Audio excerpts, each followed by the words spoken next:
nombre es Germán Otálora, yo soy consultor de Microsoft. Les voy a contar un poco de City Next. No tuve la oportunidad de estar el resto de la jornada, luego no sé si voy a repetir algunas de las cosas que muy seguramente ya han hablado.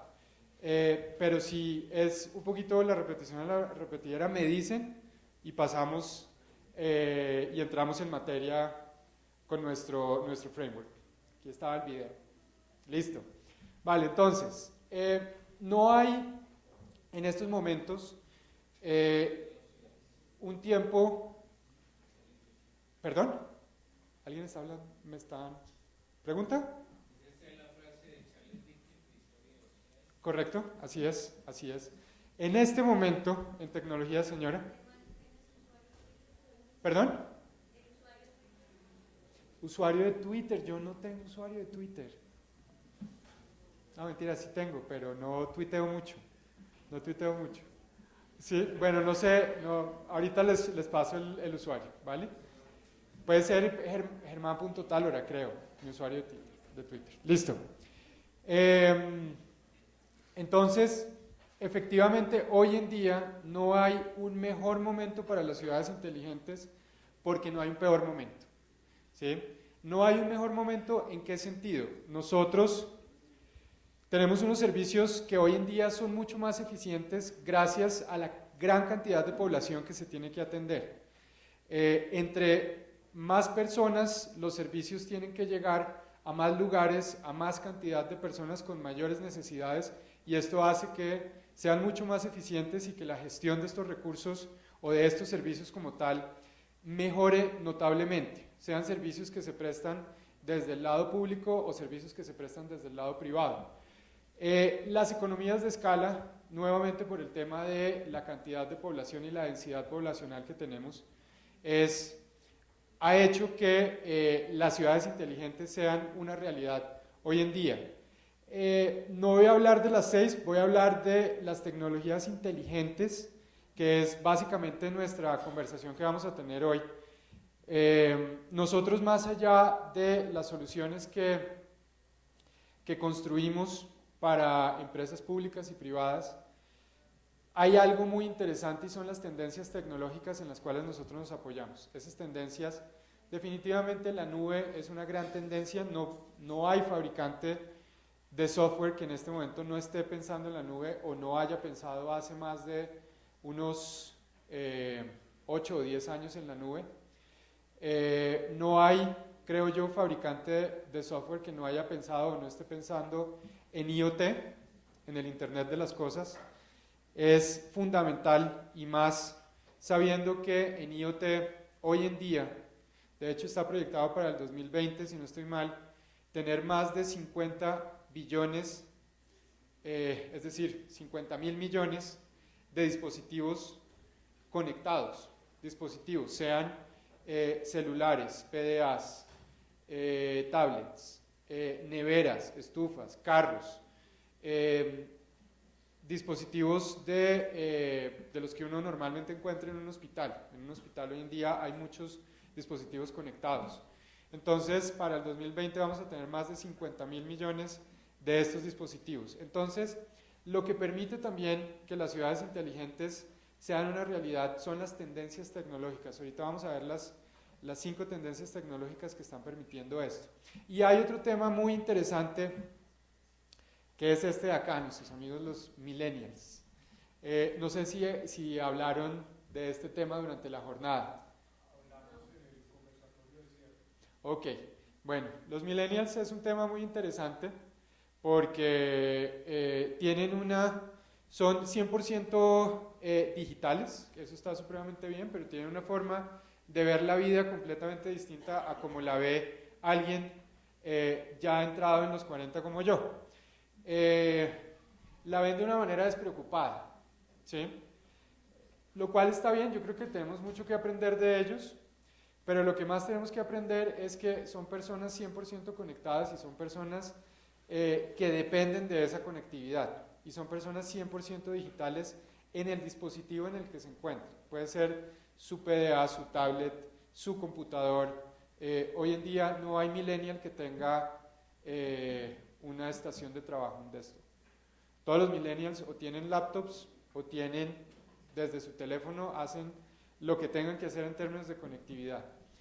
Entonces, en ese orden de ideas, estas son las tendencias que de alguna forma marcan las ciudades inteligentes, pero también tenemos, de cierta forma, estamos pasando por el peor momento, por una situación muy difícil en el mundo, que tiene específicamente estos 6 aspectos. Empleo juvenil, cada vez hay menos personas, o cada vez es más difícil para una persona recién graduada poderse enganchar en una empresa. Es supremamente difícil. Yo no le echo la culpa a que sean millennials o que tengan una actitud despreocupada ante la vida, perdón, pero definitivamente es mucho más complicado y mucho más difícil para estas personas poder engancharse en una empresa. Escasez de vivienda en los centros poblados. Cada vez hay más personas migrando del campo a la ciudad. Para el 2015, no sé si es 2015 o 2020, vamos a tener el 70% de la población mundial viviendo en ciudades. Esto representa bastantes retos. Uno en cómo las ciudades tienen que ser cada vez más inteligentes, por supuesto, pero otro en cómo eso que antes hacían en el agro, en términos de toda la siembra de alimentos, ganado, todo este tipo de cosas, cada vez va a ser menos para poder alimentar a las grandes empresas, a las grandes ciudades. Entonces, en ese orden de ideas vamos a tener ahí un problema. Llevamos con este problema ya bastante tiempo, pero cada vez se está agudizando más. Crecimiento poblacional, un poco unido con el anterior, infraestructura deteriorada. Hay infraestructura que tiene 50, 60, 70 años y es una infraestructura que para poder ser renovada completamente, y estoy hablando de muchos tipos de infraestructura vial, acueductos, alcantarillado, telecomunicaciones, va a ser un costo bastante grande. Entonces, tenemos que ver la forma en las ciudades inteligentes de cómo hacer una renovación al menor costo posible, utilizando lo que ya se tiene, y no tratar de renovar desde cero. Un control sobre la expansión demográfica en las ciudades, específicamente el tráfico y la movilidad. Y por último, envejecimiento demográfico. Esto pasa en algunos países. En Japón la campana poblacional, si ustedes la miran, está mucho más abultada arriba que abajo. En países latinoamericanos está más abultada abajo que arriba. En Estados Unidos y en Europa presenta como una tendencia muy similar tanto arriba como abajo, pero es un tema que hay que considerar definitivamente para las ciudades inteligentes. Bueno, ¿de dónde, cómo se puede abordar una ciudad inteligente desde la perspectiva de lo público? Hay 2 ópticas que son supremamente importantes. Una es todo el tema de institucionalidad y otro tema, la política pública y las regulaciones. Si no hay una convergencia entre estos dos y si estos dos no se orientan hacia la definición y las necesidades de una ciudad inteligente, no vamos a poder tener ciudades inteligentes. Entonces tiene que partir definitivamente de lo público, por más de que hagan esfuerzos en lo privado. En Colombia, yo considero que tenemos una muy buena oportunidad con respecto al Plan Nacional de Desarrollo del 2014 al 2018, porque en ese plan se definieron las ciudades amigables y sostenibles. No digamos que se definieron muy detalladamente, pero sí quedó el espacio y quedó un rubro asignado para que cada uno de los gobernadores y alcaldes pudieran definir dentro de su plan de gobierno que cerró el 30 de mayo, cerró ese plan y tuvo que haber quedado algo de ciudades inteligentes en esos planes. Entonces, en ese orden de ideas, sí hay algo que se está haciendo desde lo público, pero falta aún más. Falta creación de nuevas instituciones que gobiernen los temas de ciudades inteligentes. ¿Sí? No estoy diciendo que exista una agencia nacional de la ciudad inteligente o de la ciudad amigable, pero tiene que haber instituciones que puedan fortalecer esas iniciativas en las entidades territoriales. También tiene que haber más regulaciones y más incentivos hacia la empresa privada con respecto a la creación a la generación de iniciativas en cuanto a ciudades inteligentes. Entonces, este es el primer paso que debemos dar y es un paso que es fundamental para la creación de estas ciudades. Aquí están las 5 tendencias de las cuales yo les estaba hablando. Para mí, personalmente, la tendencia que más me gusta es el Internet de las Cosas, donde, como les había mencionado, para el 2020 más de 50.000 millones o 50 billones de dispositivos van a estar conectados a las redes, entregando información. Este es digamos un ejercicio de demand sensing bastante importante que va a suceder. Inclusive las góndolas de los supermercados más adelante van a informar cuando escasean sus productos, en fin, y esto tiene cualquier cantidad de aplicaciones, inclusive para las vacas en algunos países ya tienen un sensor que dice si la vaca está ganando o perdiendo peso, si se está alimentando bien o no, si va de acuerdo con su ciclo de desarrollo normal, ¿perdón? Correcto, y eso se logra a través del Internet de las Cosas. Hay varios temas interesantes, la nube, como les venía diciendo, temas de movilidad, los teléfonos inteligentes y las tablets van a existir para el 2016 1.4 billones de este tipo de dispositivos de comunicación y de productividad. Algo que me llama la atención y que es interesante es este dato de acá: 73% de los adultos en línea utilizan sitios de redes sociales. Llama la atención el número porque damos por descontado que nuestros amigos los millennials hacen uso de las redes sociales. Es muy poco la persona que tenga entre 18 y 25 años que no haga uso de las redes sociales. Pero más allá de esto, el dato hace alusión a los adultos. 73% de los adultos hacen uso de las redes sociales para gran cantidad de usos, para comprar mercado, comprar boletas, para estar al tanto de la familia que vive en el exterior, en fin. Le tienen muchos usos que pueden no ser los mismos usos de los millennials, pero definitivamente es un número importante. Ahora, para una ciudad inteligente, ¿cuáles son los 4 pilares que de alguna forma se deben cumplir en términos de información? Que yo pueda hacer uso de cualquier dato, es decir, que yo no me sesgue a una plataforma o no me sesgue a que el dato viene estructurado o no estructurado, digital o físico. Yo debería poder hacer uso de cualquier dato. Debería también poder utilizar multiplataformas. Yo no debería sesgarme únicamente a la nube de Microsoft o a la nube de Oracle o a la nube de Amazon, sino que debería poder utilizar cualquier plataforma y poder recibir datos que vengan de cualquier plataforma. Debería recibirlos en cualquier lugar y desde cualquier lugar. Es decir, donde yo me ubique en términos de entidad, en términos de empresa, donde yo esté ubicado y desde cualquier lugar. No solamente datos que vienen desde mi mismo, digamos, entorno geográfico, sino también datos que vienen desde cualquier país. Entonces, si yo cumplo estos 4 pilares, estaré acortando esa brecha que tengo en términos digitales en las ciudades inteligentes. Adicionalmente, no puedo desconocer que hay un tema de seguridad, privacidad y control, cumplimiento y transparencia en la información que se maneja.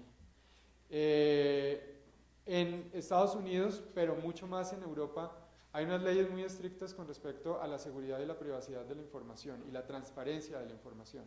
Acá en Colombia tenemos la 1581 desde hace 4 años, 2012, 4 años.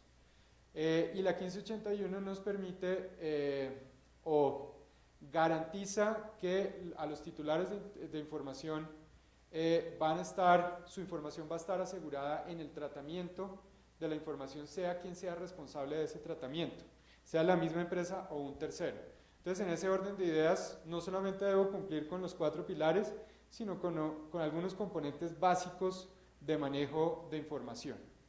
Tiene que haber una infraestructura inicial de gestión de datos y de gestión digital en la cual se pueda montar una ciudad inteligente.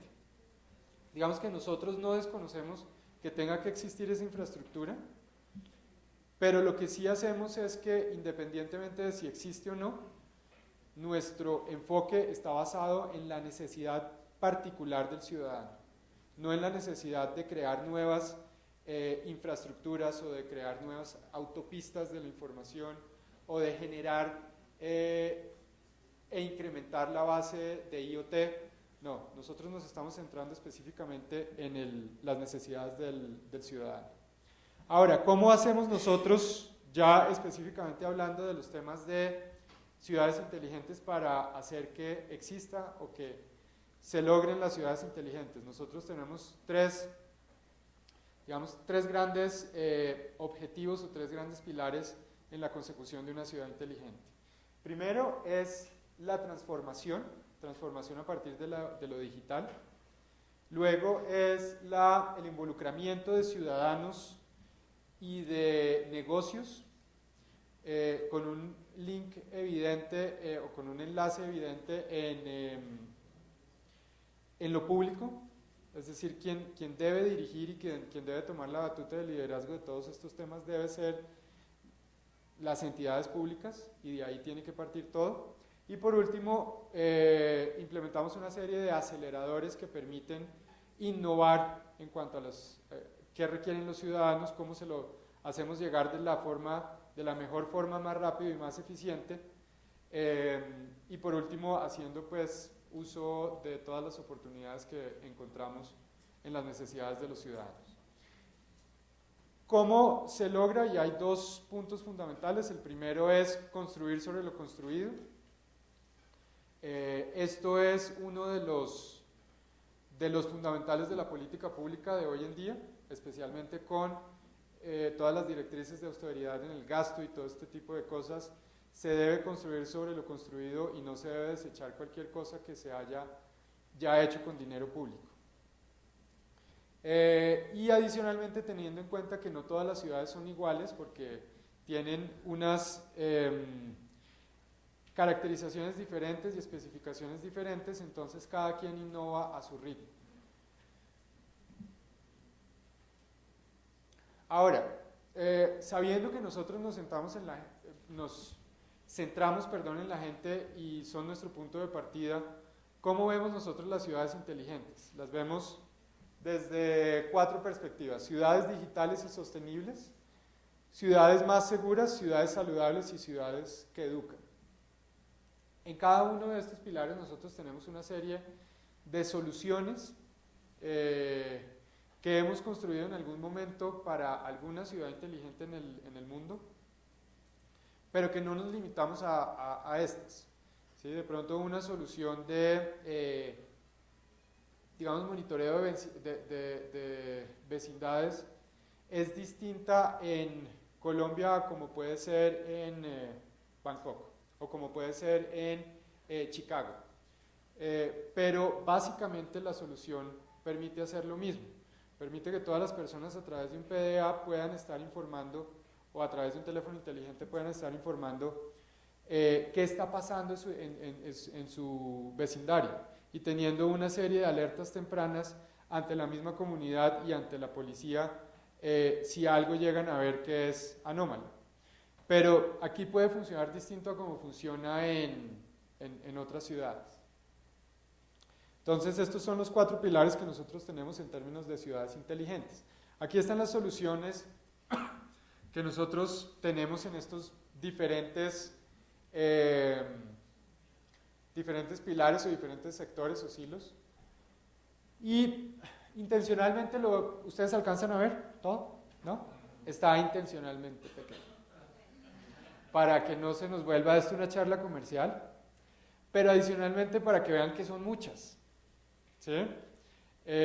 Y que estamos en capacidad de generar muchas soluciones alrededor de los siguientes temas: ciudades digitales en gestión, turismo, recreación y cultura; ciudades seguras en seguridad pública y justicia; ciudades saludables en servicios de salud y servicios sociales; ciudades que educan en educación; y ciudades sostenibles en transporte, energía y agua, edificios, infraestructura y planeamiento. Todo lo que tiene que ver con POT y con todo ese tipo de cosas. Entonces, son muchas las soluciones que se pueden hacer, parten de las necesidades de las personas, utilizan en gran medida las 5 tendencias que hemos mencionado, y vamos a ver específicamente 4 casos de éxito. Los voy a recorrer muy rápidamente. No sé si tengo... Sí, tengo tiempo. 10 minutos, ¿cierto? ¿Todos quieren break? Sí. Pero ya casi, ya vamos. Listo. Entonces, primer ejemplo, transporte de Sao Paulo. Este ejemplo es relativamente viejo en el sentido que se empezó en el 2003, con una necesidad en particular del transporte de Sao Paulo, y era que los buses nunca llegaban a tiempo. ¿Sí? Entonces alguien se podía quedar esperando un bus, yo que sé, 20 minutos, 30 minutos, y el bus no llegaba. Entonces, en ese sentido, lo que nosotros hicimos y en lo que nosotros le ayudamos a Sao Paulo Transporte S.A. fue para cada uno de los buses poner un mecanismo de monitoreo en el bus que permitiera informar qué capacidad tenía disponible el bus, en dónde estaba, si estaba retrasado o no estaba retrasado, en qué momento iba a llegar al paradero, y adicionalmente se conectaba este mecanismo con la inteligencia del bus, que le informaba cómo estaba de llantas, cuándo se habían cambiado, cómo estaba de aceite, cómo estaba el líquido de frenos, cuándo había sido su última revisión. Si uno no tiene eso si uno no lo tiene automatizado, los buses se empiezan a dañar, ¿sí? Porque uno se da cuenta que el bus lleva 20.000 kilómetros sin cambio de aceite. Entonces uno dice, bueno, el bus va a empezar a funcionar mal. Entonces, con estos dispositivos se logró eso. Como les digo, esto es relativamente viejo, tiene 13 años. Yo creería que hoy en día casi todos los sistemas de transporte masivo tienen este tipo de dispositivos.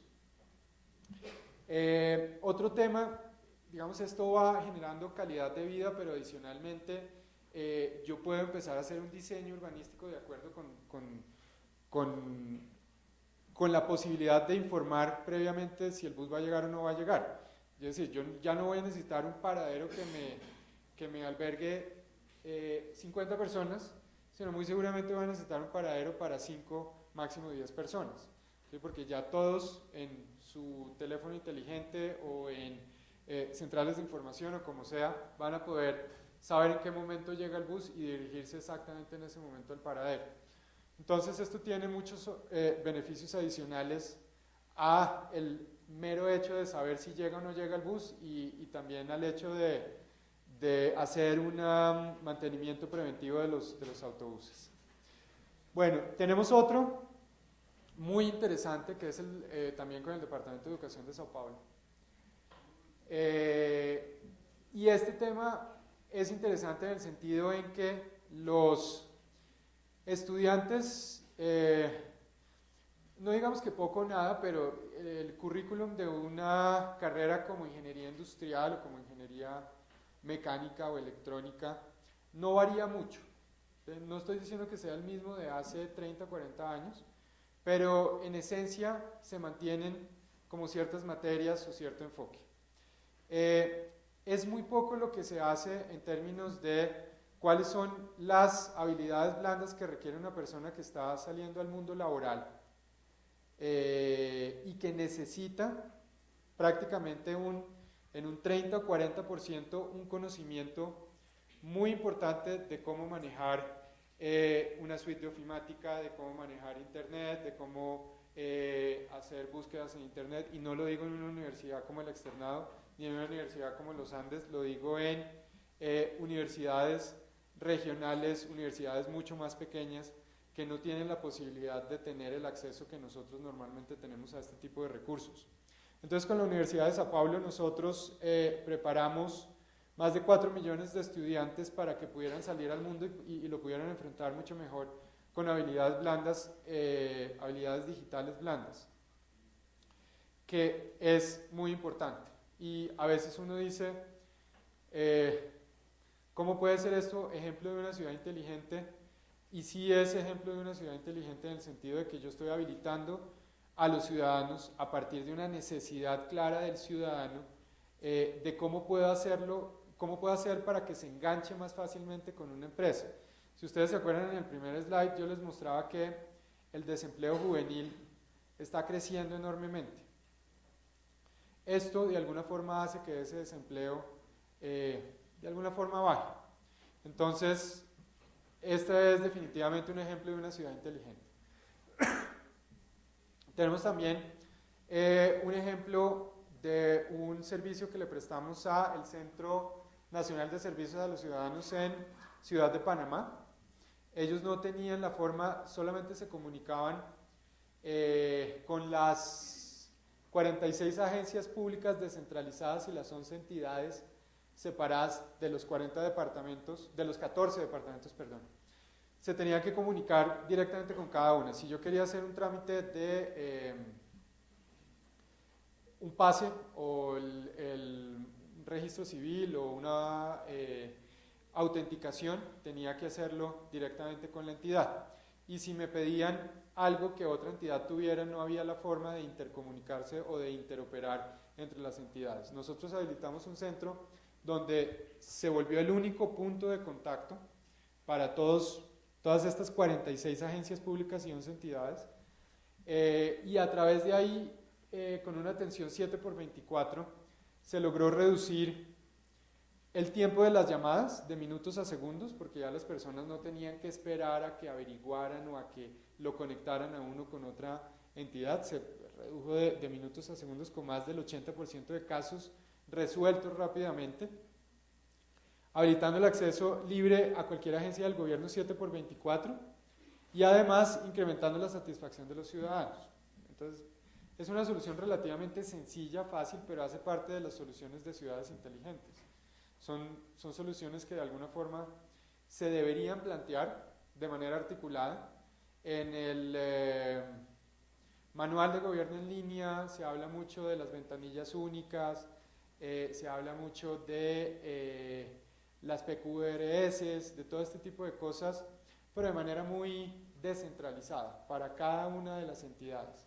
Si nosotros, a través de esa misma interoperabilidad que está planteando el gobierno en línea o la estrategia de gobierno en línea, logramos unir todas esas necesidades y que sea un único punto de contacto, pues obviamente estaremos mejorando la calidad de vida de los ciudadanos. Sí, en cierta forma, tener un único, no punto de contacto, sino un único repositorio de información. Sí, no está mal, es un inicio. Listo, la Universidad de Puerto Rico, también a través de PDAs, teléfonos inteligentes y tablets, lo que quisimos hacer fue, para todas estas personas que andan por todo el campus, había un problema de, no digamos de crimen en el campus, pero sí había un problema de delincuencia y un problema de seguridad, ¿perdón? También temas de seguridad, temas anómalos, cosas que uno no espera de los estudiantes, pero que a través de este sistema lo que nosotros logramos es que se pudiera reportar ese tipo de conductas anómalas para poder tomar acciones antes de que sucedieran los incidentes, robos, hurtos, todo ese tipo de cosas. Entonces, esto se logró a través de aplicaciones y también interconectando estos PDAs y teléfonos inteligentes con una central que monitoreaba y que consolidaba toda esa información. Listo. Esos eran mis 4 ejemplos. Súper sencillos, pero interesantes.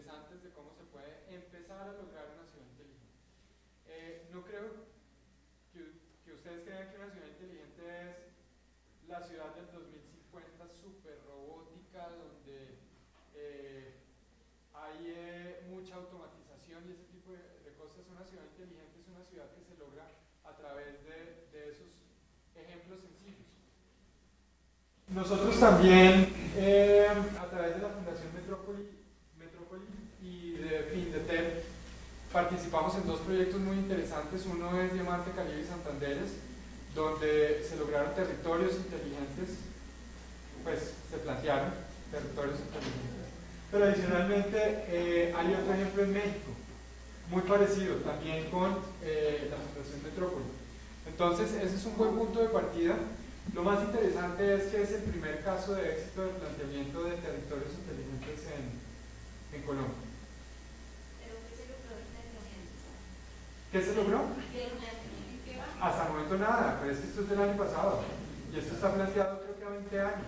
¿Tema de desarrollo de largo plazo? Sí, son temas de largo plazo, donde el planteamiento inicial, no, eso depende de cada una de las regiones o de cada una de las ciudades que se hayan abordado, que hace parte de Diamante, Caribe y Santanderes, por ejemplo Barranquilla.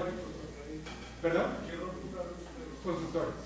Nosotros hicimos todo el planteamiento de la ciudad y territorio inteligente digital. ¿Pero fue un marco de referencia o ya fue por nada? Proyectos específicos para que desarrollen la ciudad. ¿Perdón? Lograr territorios inteligentes. ¿Perdón? Integrando todo lo que tú mencionaste o cada... Muchas más cosas.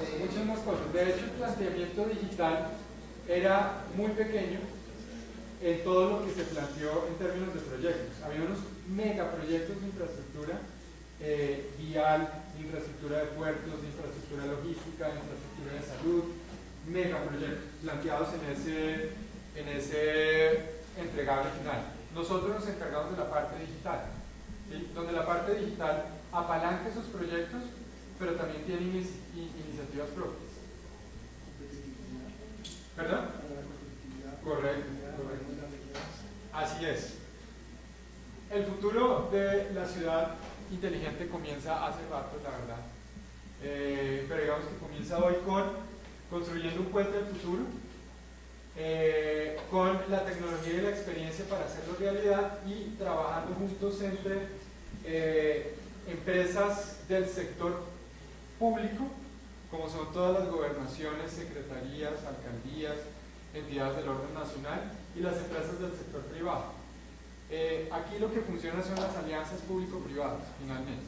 Si tenemos una buena estructuración de alianzas público-privadas, vamos a poder lograr este tipo de iniciativas. Pero el marco normativo de las alianzas público-privadas a la fecha están dadas para infraestructura física, más no infraestructura tecnológica, y esperamos que muy pronto. Así es. Hay una muy buena labor que está haciendo la ANDI en ese sentido. Nosotros los hemos apoyado con algunas especificaciones para que salgan esas alianzas público-privadas en lo digital. Entonces, de alguna forma, esperamos que se den en el corto plazo. ¿Qué tipo de alianza público-privada puede ser esta propuesta? Conectividad. Nosotros estamos en este momento, específicamente Microsoft, con el Ministerio de Tecnologías de la Información y Comunicaciones, tratando de llevar esa última milla donde ya existe un nodo de fibra óptica, llevarlo a escuelas, centros poblados, hospitales, a través de una nueva tecnología que se llama espacio sin blanco de espectro, TV Space. Eso es una alianza público-privada. ¿Listo? Muchas. Mil gracias.